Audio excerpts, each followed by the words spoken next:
Negosyo ng kung ano ng mga pagkikitaan. Lagi ako nakamotor.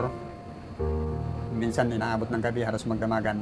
May mga inasikaso sa Manila, papunta sa Antipolo. Nakikipaglaro sa mga malalaking truck. About 3 years ago na po yun. Araw-gabi halos nagbibiyahe. Hanggang sa namalayan ko na lang masakit ang aking dibdib. Ayun, na x-ray na puno ng plema yung aking baga. Nabahala po talaga ako kasi hindi ko na maigalaw yung aking mga balikat, yung aking mga kamay. Bawat galaw ko parang may napupunit na masakit sa loob ng aking dibdib. Gusto kong umubo, hindi ako makaubo dahil napakasakit ng dibdib ko. So inaalala ko na baka ma-choke ako ng sarili kong plema na dapat ay maiubo ko.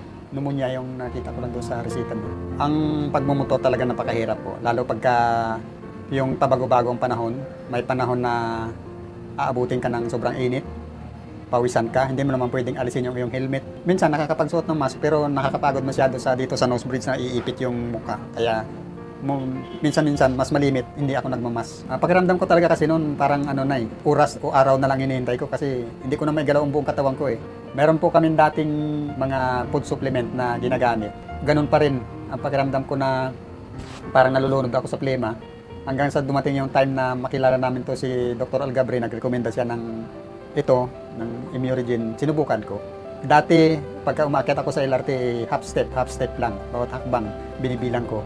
Ngayon po, miski double step, bawat dalawang hakbang, isang hakbang ko lang siya. Pakiramdam ko parang punong-puno na energy yung katawan ko. Gusto ko maraming gagawin, maraming trabaho. Minsan nag-drive ako galing Bicol, overnight. Sabi ko parang walang nangyari Parang pwede pa ako mag-jogging. Yan po ang naranasan ko sa Immuregene.